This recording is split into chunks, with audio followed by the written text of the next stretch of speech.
आचरणामध्ये आणण्याचा प्रयत्न करावा. अरहंत जरी होता आलं नाही तर अनागामी बना. अनागामी होता आलं नाही तर सकृदागामी बनण्याचा प्रयत्न करा. सकृदागामी होता आलं नाही तर श्रोतापन्न बनण्याचा प्रयत्न करा. आणि नाहीच श्रोतापन्न पण बनता आलं नाही तर कमीत कमी सदाचारी बनण्याचा आपल्या जीवनामध्ये प्रयत्न करावा. म्हणजेच आर्य अष्टांगिक मार्गाचं आचरण करणारे आपण बनलो. संपूर्ण विश्वाला सुख, शांती, मानवता तथा दुःखमुक्तीचा आर्य संदेश देणारे विश्वशांतीदूत महाकारुणिक तथागत भगवान सम्यक संबुद्ध यांना त्रिवार अभिवादन करतो. तथागतांनी समग्र मानवजातीच्या दुःखमुक्तीसाठी उपदेशिलेला महान सद्धम्म अर्थात बौद्ध धम्म तथा या सद्धम्माचा अविरतपणे प्रचार आणि प्रसार करणारा तथागतांद्वारा स्थापित सदा पूजनीय भिक्खू संघ, या पूजनीय भिक्खू संघाला त्रिवार अभिवादन करतो.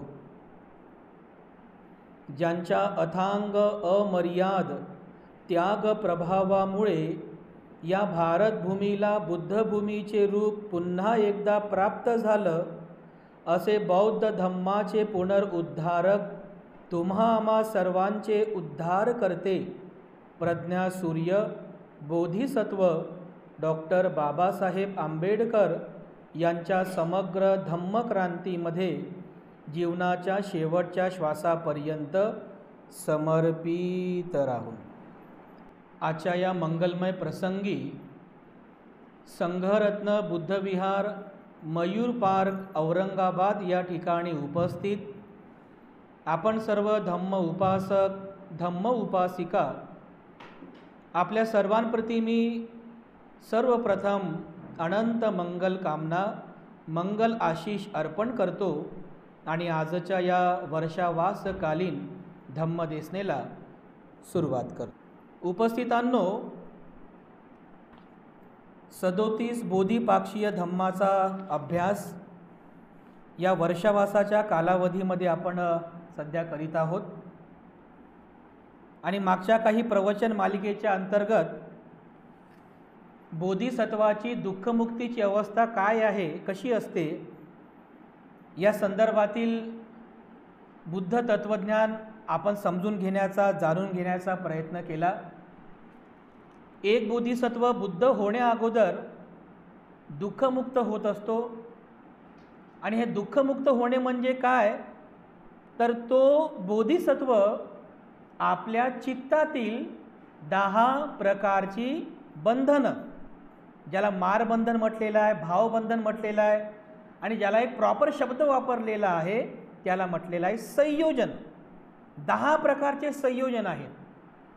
तो बोधिसत्व त्या 10 प्रकारच्या संयोजनांना तोडून, नष्ट करून श्रुतापन्न बनतो, नंतर सकृदागामी होतो, नंतर अनागामी होतो, आणि नंतर सरते शेवटी या दुःखमुक्तीच्या मार्गातील जी सर्वोच्च पद आहे, सर्वोच्च पद, ते सर्वोच्च पद ज्याला अरहंत म्हटलेलं आहे, ते अरहंत पद प्राप्त करीत असतो.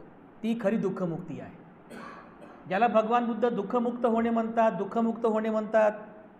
कित्येक वेळेस भंतेजी पण त्यांच्या प्रवचनामध्ये म्हणतात दुःखमुक्त व्हायचं आहे, दुःखमुक्त व्हायचं आहे. तुमच्याही मनामध्ये हा प्रश्न असेल की दुःखमुक्त व्हायचं आहे, पण दुःखमुक्त होणे म्हणजे काय. तर जसं काही लोक म्हणतात की मेल्यानंतर स्वर्ग मिळालं, नरकातून मुक्तता मिळाली, ती खरी दुःखमुक्ती आहे. ती दुःखमुक्ती नाही आहे.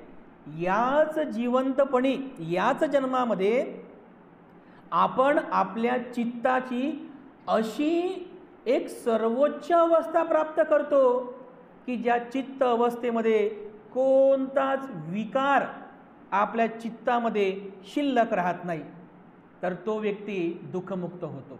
तर आपण आतापर्यंत या दुःखमुक्तीच्या 4ही ज्या अवस्था आहेत त्या अवस्था आपण बघितलेल्या आहे. तर दुःखमुक्त होणे म्हणजे काय, तर हे जे 10 संयोजने भगवान बुद्धाने सांगितलेली आहे, जो कोणी साधक जो कोणी एक बोधिसत्व या 10 प्रकारच्या संयोजनांना परिपूर्णपणे तोडतो, नष्ट करतो, तो दुःखमुक्त होतो. तर ही चित्त अवस्था आहे बघा. शरीर हेच आहे, शरीरामध्ये बदल होत नाही. म्हणजे बदल म्हणजे म्हातारपण येणारच आहे, मृत्यू येणार, हे सगळं होणारच आहे. शरीरामध्ये काय बदल होत नाही. बदल कशामध्ये होतो? आपल्या चित्तामध्ये बदल होतो. म्हणजे दुःखमुक्तीची अवस्था ही तुमच्या चित्ताशी संबंधित आहे, शरीराशी नाही आहे. शरीर तर म्हातारं होणारच आहे, शरीर आजारी पडणारच आहे, शरीर मरणारच आहे. पण चित्ताचं काय? आपलं जे मन आहे, या मनाचं काय होते बरं? म्हणून या मनावरचा सगळा खेळ आहे बघा. म्हणजे आपल्या जीवनातलं सुख, आपल्या जीवनातलं दुःखसुद्धा हे सर्वस्वी आपल्या मनावरच अवलंबून आहे. म्हणून भगवान बुद्धांनी या चित्ताच्या शुद्धतेला, ज्याला आपण म्हणतो परियोधपनं, बरोबर आहे, स्वचित्त परियोधपनं, स्वतःचं चित्त, दुसऱ्याचं नाही, स्वतःचं चित्त परियोधपनं, परिपूर्णपणे शुद्ध करणे, निर्मळ करणे, निष्कलंकित करणे, त्यालाच भगवान बुद्ध खऱ्या अर्थानं दुःखमुक्तीची अवस्था म्हणतात. तरी दुःखमुक्तीची अवस्था म्हणजे काय?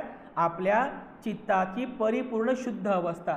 तर मी मागच्या प्रवचनामध्ये आपले जे चित्त आहे, म्हणजे जसं तुम्हाला पण चित्त आहे, मन आहे, मला पण मन आहे की नाही, भगवान बुद्ध आहेत, त्यांना पण मन आहे. म्हणजे प्रत्येकाला मन असतं, पण सर्वांच्या मनाची मानसिकता सारखी असते का हो? जशी प्रत्येकाची बुद्धिमत्ता कमी जास्त आहे की नाही, प्रत्येकाची बुद्धिमत्ता ही कमी किंवा जास्त आहे, सारखी नाही आहे. अगदी त्याप्रमाणे आपल्या सर्वांची जी मानसिकता आहे, म्हणजे आपली सायकोलॉजी, मेंटॅलिटी ही सारखी नाही आहे. तर या चित्त अवस्था जी आहे, ह्या 7 प्रकारच्या चित्त अवस्था भगवान बुद्धांनी सांगितलेल्या आहे. हे सुद्धा मागच्या प्रवचनात मी तुम्हाला सांगितलं. आता ज्या लोकभूमीमध्ये आपण जन्म घेतला, ज्या लोकभूमीमध्ये आपण लहानाचे मोठे होत आहोत, ज्या लोकभूमीमध्ये राहून आपण जीवन जगत आहोत, आपली जी चित्त मानसिकता आहे ना, आपली मानसिकता ही या लोकभूमीशी निगडीत आहे. आपल्या मनामध्ये रागही आहे ना, आपल्या मनामध्ये द्वेषही आहे, क्रोधही आहे, ईर्ष्याही आहे. हे सगळे विकार आपल्या मनामध्ये आहेत आणि बरोबर वेळेप्रसंगी हे विकार उत्पन्न होतात. कुणी असं म्हणू शकते का की मी रागातून मुक्त झालो? होऊ शकते असं? म्हणजे कोणी असं बोलू शकते का? नाही. कारण आपण आपलं जे चित्त आहे, आपले या कामभूमीतले जे आपण आहोत चित्त, आपलं संक्लेश चित्त अवस्था आहे. म्हणजे ज्या चित्तामध्ये राग, द्वेष, काम, क्रोध हे विकार आहेत, त्या चित्त अवस्थेला म्हणतात संक्लेश चित्त अवस्था. पण जेव्हा तो ध्यान, मनन, चिंतन करतो, आर्य अष्टांगी मार्गाचं आचरण करतो, तर आचरण करत करत करत करत त्याची चित्त अवस्था बदलते. तो व्यक्ती आपल्या चित्तातील राग कमी करतो, द्वेष कमी करतो, क्रोध कमी करतो आणि या संयोजनातील 3 संयोजने तोडतो. सक्काय दिठ्ठी, विचिकिच्छा, शील, बत्त, परामर्श. त्याचं चित्त बदलते. कोणतं चित्त होते?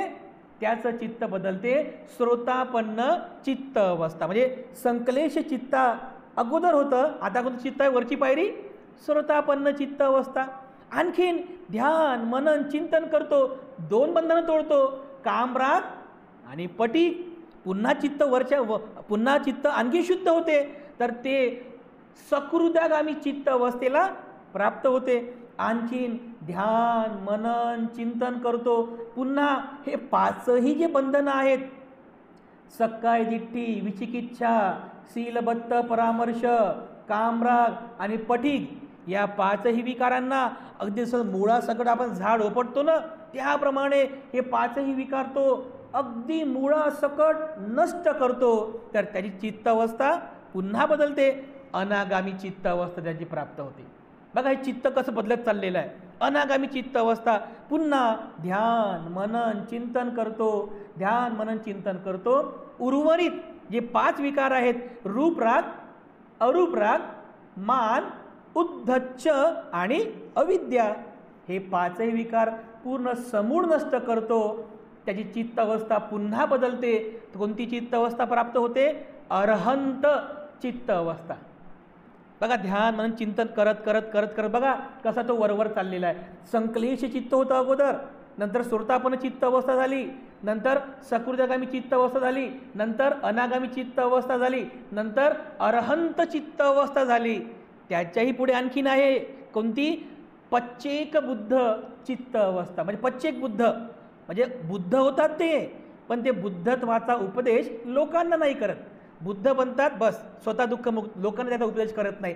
ती पण चित्त अवस्था आहे. तर पच्चेक बुद्ध अवस्था आणि ते शेवटी सर्वोच्च चित्त अवस्था आहे, ती आहे चित्त अवस्था साक्षात तथागत सम्यक संबुद्धांची चित्त अवस्था. सम्यक संबुद्धांची चित्त अवस्था. आणि चित्त अवस्था कोणती आहे? कालच्याच प्रवचन मालिकेमध्ये मी तुम्हाला सांगितलं, विसंखारगतं चित्तं तन्हानं खयमज्जगाती. बुद्धाचं चित्त कसं असते? विसंखारगतं चित्तं, म्हणजे असं चित्त आहे त्यांचं बुद्धाचं की त्या चित्तामध्ये आता कोणताच विकार उत्पन्न होणार नाही, कोणताच संस्कार उत्पन्न होणार नाही. कोणतं चित्त आहे भगवान बुद्धांचं? विसंखारगतं चित्तं. हे लक्षात ठेवा की भगवान बुद्धाचं चित्त कसं असते. म्हणजे आपल्यालाही म्हणजे आपल्याला पण मन आहे, भगवान बुद्धांचं पण मन आहे, पण फरक आहे ना. कारण आपलं मन कसं आहे? संक्लेश चित्त आहे, काम क्रोध मोह मायामध्ये अडकलेलं आहे. पण भगवान बुद्धाचं जे चित्त आहे ते कसं आहे? विसंखारगतं चित्तं.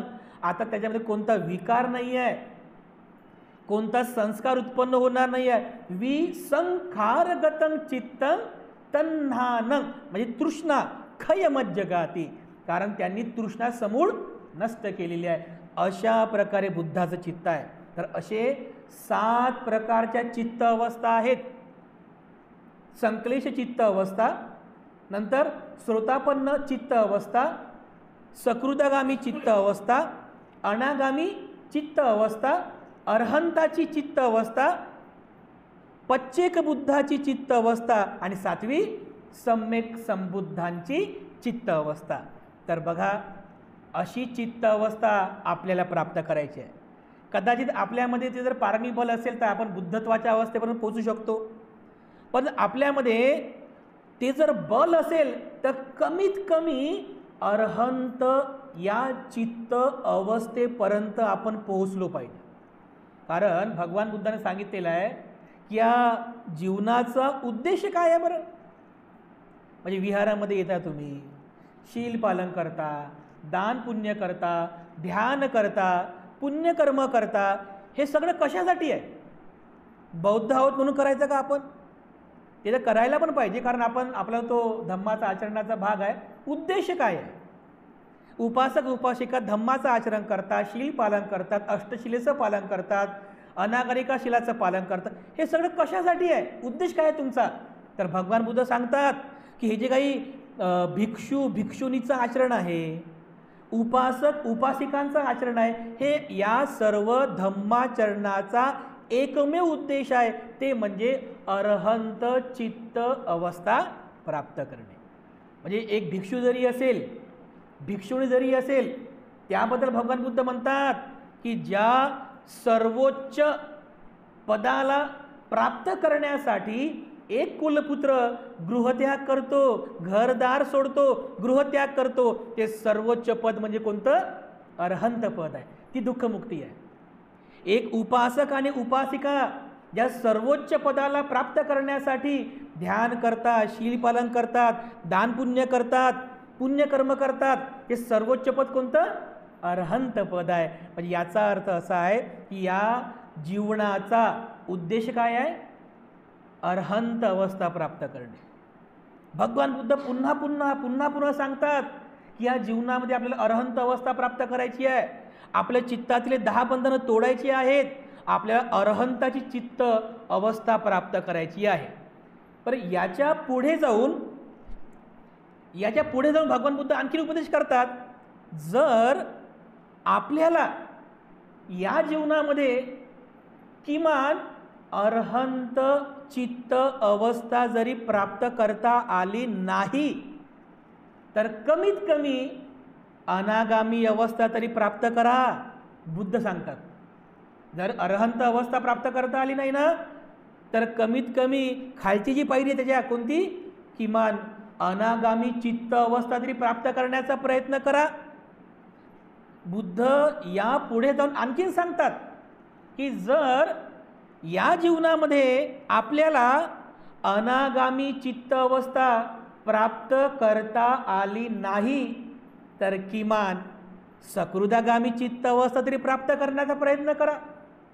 याच्या पुढे जाऊन आणखीन सांगतात की जर या जीवनामध्ये तुम्हाला सकृदागामी चित्त अवस्था प्राप्त करता आली नाही, तर किमान श्रोतापन्न चित्त अवस्था तरी प्राप्त करा. बरं, बुद्ध याच्याही पुढे जाऊन आणखीन सांगतात की जर तुम्हाला श्रोतापन्न चित्त अवस्था प्राप्त करता आली नाही, तर कमीत कमी शीलवान बनण्याचा तरी प्रयत्न करा. याच्या पुढे सांगत नाही. बस, तर हे महत्त्वाचं आहे ना, इथून सुरुवात आहे ना. कमीत कमी शीलवान बनण्याचा प्रयत्न करा. आणि शीलवान जर बनायचं असेल तर काय करावं लागेल? कायेने आपले चांगले कर्म करावे लागतील, या वाचेने आपले चांगले कर्म करावे लागतील, आपल्या मनाने चांगले कर्म करावे लागतील. एकंदरीत बुद्ध असं म्हणतात, जरी श्रोतापन्न होता आलं नाही, तर कमीत कमी आर्य अष्टांगिक मार्गाचं काटेकोरपणे पालन करणारे तरी बना.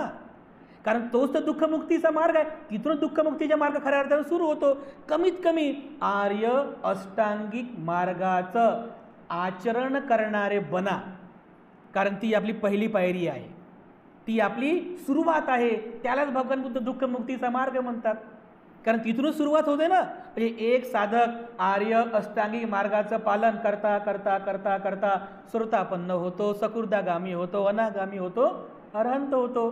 तर बुद्ध म्हणतात किमान आपण आपल्या जीवनामध्ये श्रोतापन्न जरी झालो नाही, तर आर्य अष्टांगिक मार्गाचं पालन करणारे बना.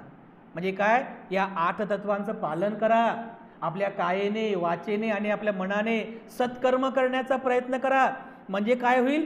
जर तुम्ही या आर्य अष्टांगिक मार्गाचं पालन केलं आणि पालन करता करता करता करता जरी जीवनाच्या अंतिम समयी जरी तुम्हाला श्रोतापन्न अवस्था जर प्राप्त झाली, किमान अंतिम समय म्हणजे काय? मृत्यूच्या समयी जर मृत्यूच्या समयीपर्यंत तुम्हाला जर श्रोतापन्न चित्त अवस्था जरी प्राप्त झाली, तर त्या व्यक्तीचा खूप मोठा लाभ होतो बघा. त्याला बेनिफिट्स मिळतात, त्याला फायदा होतो, त्याला लाभ मिळतो. कोणता लाभ मिळतो? तर भगवान बुद्ध म्हणतात की जो श्रोतापन्न चित्त अवस्थेमध्ये मरतो किंवा जीवनामध्ये श्रोतापन्न होऊन जगतो, तर अशा श्रोतापन्न फळ प्राप्त केलेल्याला काही लाभ मिळतात बघा. आता तुम्ही रतनसुत्त म्हणता सकाळच्या सत्रामध्ये, त्या रतनसुत्तामध्ये 10व्या क्रमांकाचं एक कडवं आहे, 10व्या क्रमांकाचं. आणि त्या 10व्या क्रमांकाच्या त्या कडव्यामध्ये भगवान बुद्धांनी हा उपदेश केलेला आहे की श्रोतापन्न झाल्यावर तुमच्या जीवनात तुम्हाला लाभ कोणता आहे. तर ती गाथा आहे बघा. 6 वत्स दस्सन संपदाय तयस्सु धम्मा जहिता भवन्ति सक्काय दिठ्ठी विचिकिच्चितच्च सीलबत वापी यदत्थि किंची चतुह पाये हीच विप्पमुत्तो छछाभिठानानि अभोभुकातुं इदंपि संघे रतनं पनीतं एतेन सच्चेन सुवत्ती होतु. म्हणता की नाही ही गाथा? या गाथेचा अर्थ सुद्धा वाचा. या गाथेमध्ये भगवान बुद्धांनी श्रोतापन्न फळ प्राप्त केलेल्याला कोणता लाभ मिळतो, मृत्यूनंतर त्याला कोणती गती मिळते, याचा उपदेश केलेला आहे. तर काय म्हणतात भगवान बुद्ध या गाथेमध्ये? 6 वत्स दस्सन संपदाय. पाली वचन आहेत, त्याचा मराठीमध्ये मला शब्दशः अर्थ सांगतो. 6 वत्स, 6 वत्स याचा अर्थ होतो साहसपूर्वक, म्हणजे धाडसाने. जो कोणी साधक साहसपूर्वक धाडसाने 6 वत्स दस्सन संपदाय. दस्सन म्हणजे दर्शन. कशाचं दर्शन? आर्य अष्टांगिक मार्गाचं दर्शन. जो कोणी साधक परिश्रमपूर्वक साहसपूर्वक धाडसाने दर्शन संपदाय आर्य अष्टांगिक मार्गाच्या दर्शनाने संपन्न होतो अशाबद्दल 6 वत्स दस्सन संपदाय तयस्सु, त्याचे तयस्सु धम्मा जहिता भवंती.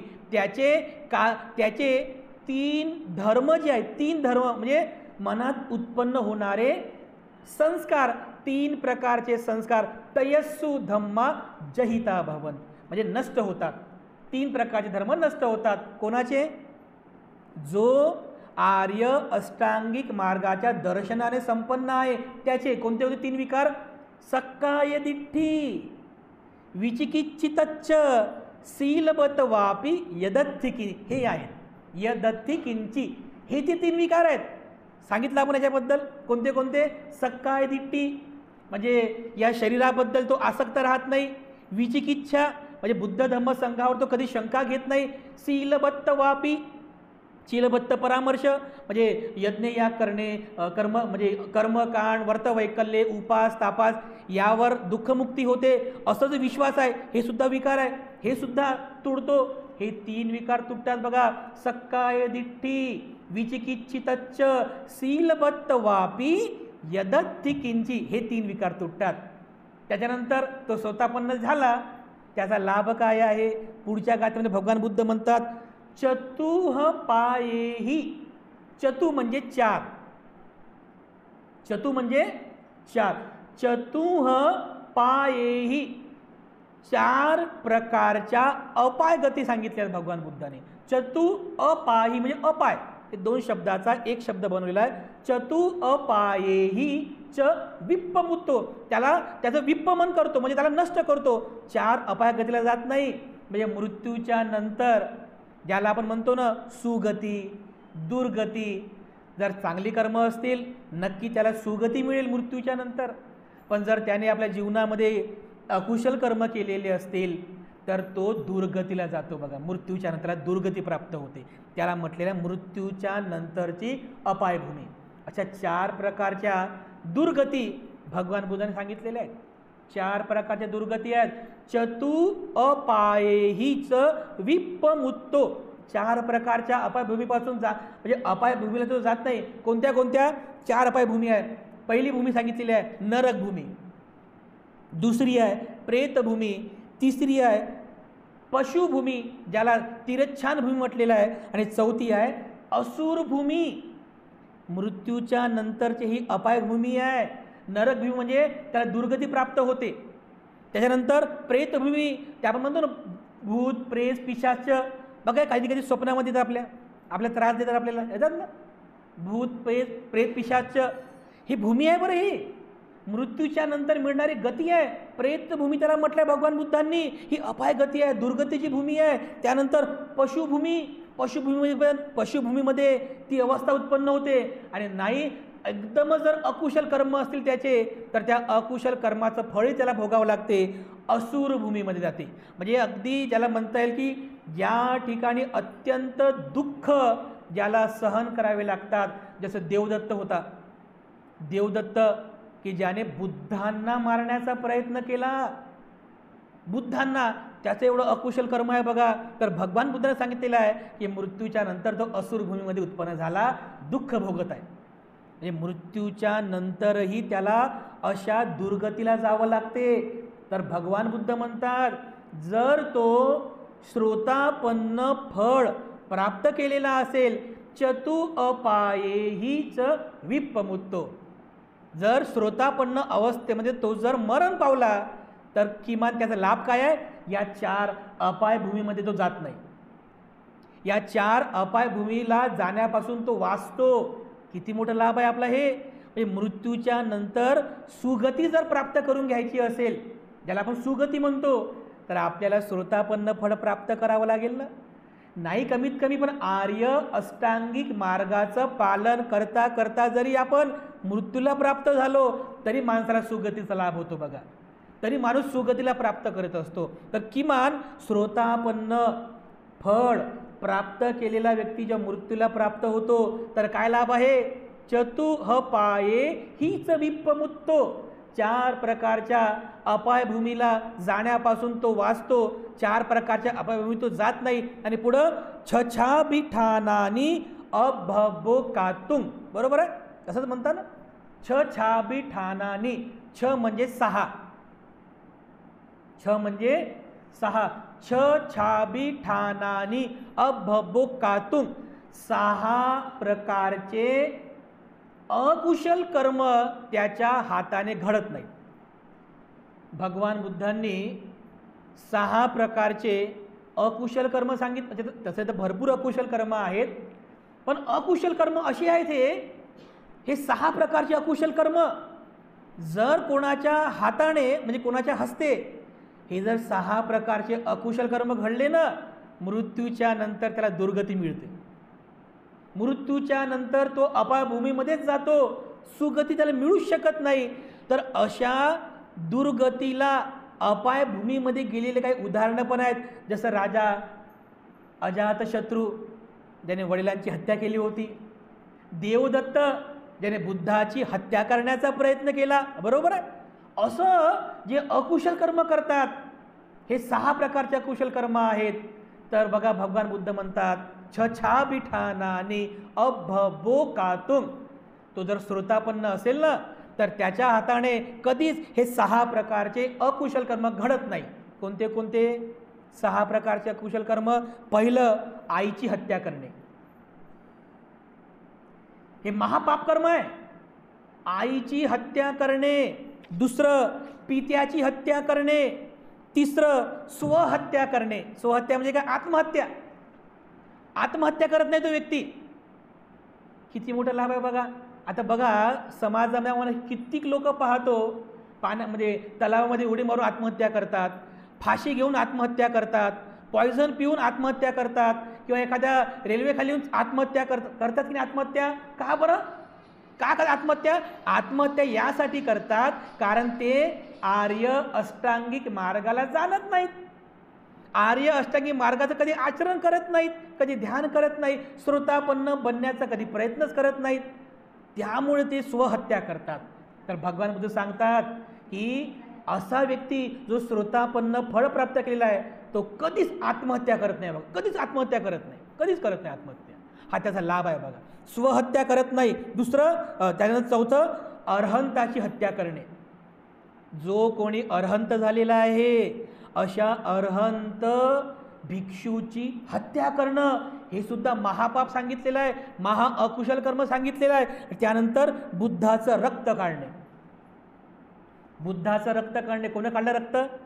देवदत्ताने रक्त काढलं ना, म्हणजे मारण्याचा प्रयत्न केला, बुद्ध बचावले, पण ते अंगठ्याला, पायाच्या अंगठ्याला लागला दगड, रक्त निघालं. बुद्धाचं रक्त काढणे हे सुद्धा महापाप म्हटलेलं आहे, महा अकुशल कर्म म्हटलेलं आहे. आणि त्यानंतर 6वं, संघामध्ये फूट पाडणे. संघात म्हणजे भिक्षू संघ असो ही उपासक उपासिकांचा संघ असो, जो कोणी या संघामध्ये फूट पाडण्याचा प्रयत्न करेल, तो संघ फोडण्याचा प्रयत्न करेल, ते सुद्धा त्याचं मोठं पापकर्म आहे, महा अकुशल कर्म आहे. हे 6 प्रकारचे अकुशल कर्म भगवान बुद्धाने सांगितले आहेत बघा. यापैकी, या 6 अकुशल कर्मापैकी आपल्याकडून एक जरी अकुशल कर्म घडलं, एक जरी अकुशल कर्म घडलं ना, तर तो व्यक्ती मृत्यूच्या नंतर या अपाय गतीला जातो बघा. नरकभूमी, प्रेतभूमी, पशुभूमी किंवा असुरभूमी दुःख भोगतो बघा. त्याला कधी सुगतीचा लाभ होत नाही. तर आपल्याला या कर्मापासून वाचायचं आहे. हे 6 अकुशल कर्म. आपण तर धार्मिक लोक आहोत, नेहमी विहार करणारे लोक आहोत, श्रोतापन्न फळ प्राप्त हो की न हो, पण आपण आर्य अष्टांगिक मार्गाला जाणतो ना, जाणतो की नाही? आर्य अष्टांगिक मार्गाला ऐकतो, आर्य अष्टांगिक मार्गाला आचरणामध्ये आणण्याचा प्रयत्न करतो. म्हणजे आपण प्रयत्नवादी आहोत. तर बघा जी लोक दस्सन संपदाय या आर्य अष्टांगिक मार्गाच्या दर्शनाने आचरणाने युक्त असतात ती लोक कधीच या 4 प्रकारच्या अपायभूमीला जात नाही आणि 6 प्रकारचे अकुशल कर्म कोणते कोणते? आईची हत्या करणे, पित्याची हत्या करणे, स्वहत्या करणे म्हणजे आत्महत्या करणे, त्यानंतर अरहंताची हत्या करणे, बुद्धाचं रक्त काढणे आणि 6वं आहे संघामध्ये फूट पाडणे. त्याच्या हस्ते हे 6 प्रकारचे अकुशल कर्म 6 पैकी एखादं अकुशल कर्म कधीच घडत नाही. इदंपि संघे रत्नं पणितं, संघामधलं हे रत्न आहे. जो भिक्खू संघ आहे, भिक्खू संघामधले सर्वोच्च रत्न आहे. म्हणून तर इदंपि संघे रत्नं पणितं एतेन सच्चेन सुवत्ती होतु, हे सत्यवचन आहे. बघा बरं संघातलं किती मोठं रत्न आहे हे. कारण या संघाची महिमा जेव्हा आपण म्हणतो म्हणजे संघ वंदना म्हणतो आपण. संघ गुणाची काय म्हणतो आपण?